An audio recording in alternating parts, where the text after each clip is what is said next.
Tolino, a German company that, to no shock to anyone or them themselves, admittedly are using Kobo Rakuten shells. And that's fine. That means the Kobo Rakutens are good, therefore the Tolinos are going to be good.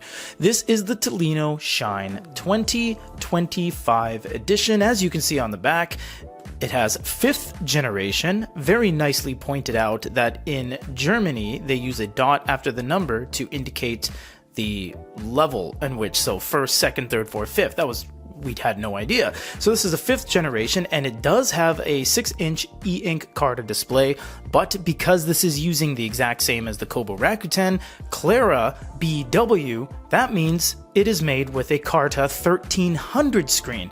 Also, it is made with recycled plastic. We have a front light, we have the ability to listen to audiobooks via Bluetooth, and it has 16 gig storage with 85% recycled plastic. Actually, it tells you the amount on the back. You have Tolino Cloud, family sharing, you have a bunch of formats, and you have access to multiple stores that you don't have access to on the Kobo Rakuten. Also, this is sold in places the Kobo Rakuten is not sold in, so there are some merits to it, even though it's much the same. Let's check it out. Looking at the rest of the box first, we have a Tolino Shine user guide, guarantee, warranty. You know, it's funny that these are only in Europe, only available in Europe for the most part, but everything's in English when it comes to the amount of choices of what you can get in your user manual. I mean, what's the utility in that? Because it should be Italian, Netherlands, Dutch, French, Spanish, etc., but they give you English. I mean, it's kind of an international type of language, so that's fine, I suppose. Just, you know, the Kobo Rakuten is in English and Japanese. We have Tolino branded USB cable, and we have, that's it. That's basically it. So the back shares the same as the Shine color, which is this kind of clover leaf, almost like prehistoric dinosaur footprinty type backing. And yes, they didn't really change the backing all that much, probably to keep the 85% recycled plastic perk on there. I guess if they changed the backing and used something else to redesign it, they would lose that feature, so I guess that's why they have it there.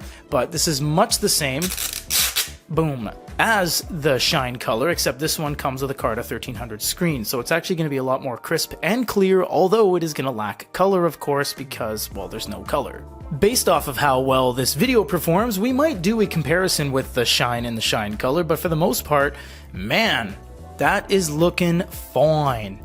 That is really crisp, really clear. You lose a lot of that grayness that was on the color version because they don't need to accommodate the color array filter. They don't need to accommodate the color. It is just straight black and white. Now, this is going to be a little bit different after you do an update, so wait for the full review until we can show you that, but the overall core of this unit is going to be very similar to a Kobo. You're going to have the little synchronized thing up top. You have to connect to Wi-Fi to do all this. We're not going to do this right now in the unboxing. We will do that in the full video. You do have some light settings, energy saving, reading settings, all that stuff. We're going to be covering it in the review video, but for now, this is the unboxing of the Shine. This is the latest unit, I guess you could say latest unit. In the line of Tolino, it's the latest unit. It is actually quite nice. It's well done, and it's well executed by means of using Kobo Rakuten as a developed infrastructure for their products. This is everything that comes in the box with the Tolino Shine 2025 5th generation unit. Stay tuned for the full review.